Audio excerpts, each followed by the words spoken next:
Hi guys, my name is Sadnan Khan and welcome back to my YouTube channel. So guys, जैसे कि आपको पता है हम अस्थि शारीर पढ़ रहे थे और हमने इसके प्रीवियस वीडियो में कवर की थी अपनी अस्थि के प्रकार। आज की वीडियो में हम बात करने वाले हैं अस्थियों की गणना, मतलब अस्थियों की काउंटिंग, बोन्स की काउंटिंग। तो मैं यहाँ पर लिखता हूँ हेडिंग, अस्थियों की गणना।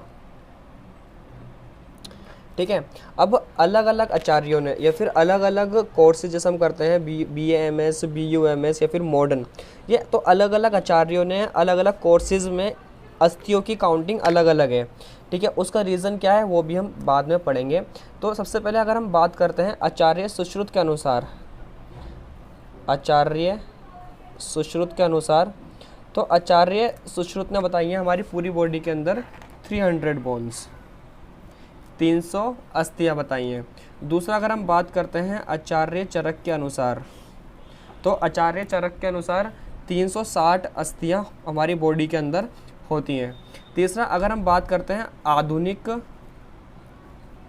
के अनुसार, तो हमारी बॉडी के अंदर सबको पता है 206 हड्डियाँ होती हैं। ऐसे ही अगर हम बात करते हैं यूनानी के अनुसार, जो लोग BUMS करते हैं यूनानी, तो यूनानी के अंदर भी 242 हड्डियाँ बताई गई हैं कि हमारी बॉडी के अंदर इतनी हड्डियाँ होती हैं। तो ये सब आचार्यों ने, अलग अलग आचार्यों ने अपने हिसाब से अलग अलग अस्थियाँ बताई हैं, अलग अलग हड्डियाँ बताई हैं। तो इनमें इतना डिफरेंस क्यों आया, इनकी गणना में इतना मतभेद क्यों आया, तो उसका कारण क्या है, तो वो हम अब पढ़ने वाले हैं। तो मैं यहाँ हेडिंग लिख लेता हूँ, नेक्स्ट अस्थियों। ये सब आपको याद रखनी है, यूनानी की याद नहीं रखनी, हमारे कोर्स में नहीं है, लेकिन ये तीनों आपको याद रखनी है। ठीक है, आचार्य सुश्रुत के अनुसार 300 हड्डियाँ होती हैं, चरक के अनुसार 360 और आधुनिक के अनुसार 206 हड्डियाँ होती हैं। तो नेक्स्ट टॉपिक है अस्थियों की गणना में मतभेद का कारण, कि क्या कारण रहा होगा इतना इसके अंदर लार्ज डिफरेंस हमें देखने के लिए मिला। तो हुआ क्या, जैसे पहले कुछ लोग आचार्य थे, उन्होंने क्या किया, हमारी पूरी बॉडी का अध्ययन करना स्टार्ट किया, पूरी बॉडी की स्टडी करनी स्टार्ट करी।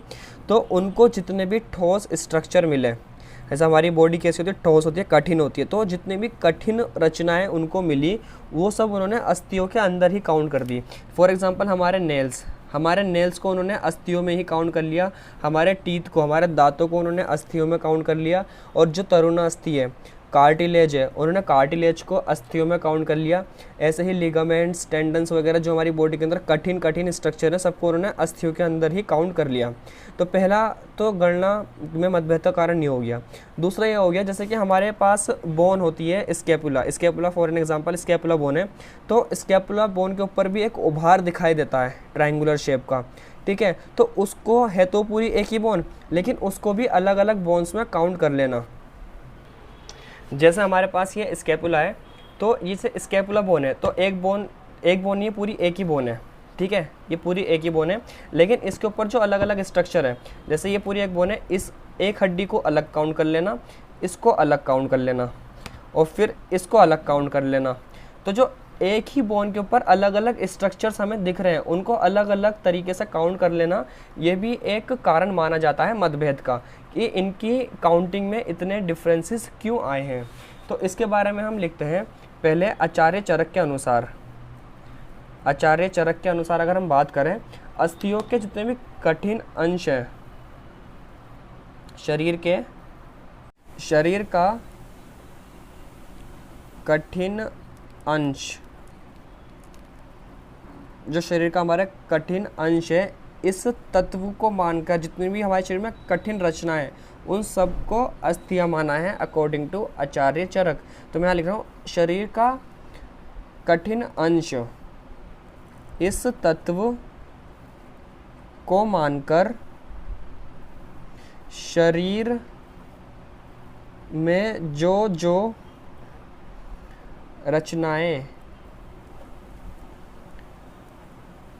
कठिन होती हैं, उन सभी को अस्थियाँ माना गया है। जैसे नख मतलब नाखून, नेल्स, दांत मतलब तीत, और तरुणास्थियाँ, अर्बुद, तो इन सबको आदि, इन सबको क्या माना है इन्होंने, आचार्य चरक ने सब इन सबको अस्थियाँ ही माना है कि ये सब क्या है, अस्थि हैं। हमें पता है स्टार्टिंग में जब बच्चा होता है उसकी सारी अस्थियाँ कोमल होती हैं, रिलेशन उसको हम करते हैं तरुणास्थि से, लेकिन जब वो बड़े होते हैं तो उनकी अस्थियाँ आपस में जुड़ जाती हैं और मतलब ठोस हो जाती हैं, कठिन हो जाती हैं। लेकिन बचपन में क्या होता है, अस्थियाँ के नंबर ज़्यादा होते हैं क्योंकि अस्थियाँ डिफ्यूज नहीं हुई होती हैं आपस में, उनका ऑसिफिकेशन नहीं हुआ होता। लेकिन जब हम बड़े होते हैं तो हमारी अस्थियाँ ऑसिफिकेशन हो जाता है, उसके अंदर कैल्शियम डिपॉजिट हो जाता है और जो बीच में गैप होता है वो सारा फिल हो जाता है। ठीक है, ज़्यादातर ये लॉन्ग बोन के अंदर देखा जाता है। लेकिन यहाँ पर हम आचार्य चरक के अनुसार बात करें तो सारे जितने भी कठिन अंश हैं इन सबको उन्होंने अस्थियाँ ही माना है। तो इसके हिसाब से 360 हड्डियाँ हमारे बॉडी के अंदर होती हैं। अगर हम बात करते हैं अब इसके अंदर आचार्य सुश्रुत के अनुसार, तो आचार्य सुश्रुत ने नख को और दांत को अस्थि नहीं माना, इसके अलावा तरुणास्थि वगैरह उन्होंने भी अस्थियों में काउंट करी है। तो मैं यहाँ लिखता हूँ सुश्रुत संहिता में नखों और दांत आदि को अस्थियों में नहीं गिना है। आचार्य सुश्रुत ने नख और दांत को अस्थियों में काउंट नहीं करा, इसलिए उनकी 300 अस्थियां लगभग आती हैं। ठीक है, लेकिन अगर हम बात करते हैं मॉडर्न में, तो मॉडर्न के अनुसार जो है तरुणा अस्थि, अर्बुद वगैरह को भी उन्होंने काउंट नहीं करा अपनी अस्थियों की काउंटिंग में, न दांत को, न नाखून को, न तरुणास्थि को, कार्टिलेज वगैरह को उन्होंने काउंट नहीं करा। वो अलग टॉपिक आता है मॉडर्न में उसका, लेकिन इसलिए उसके अंदर कितनी होती हैं अस्थियाँ, 206 अस्थियाँ होती हैं।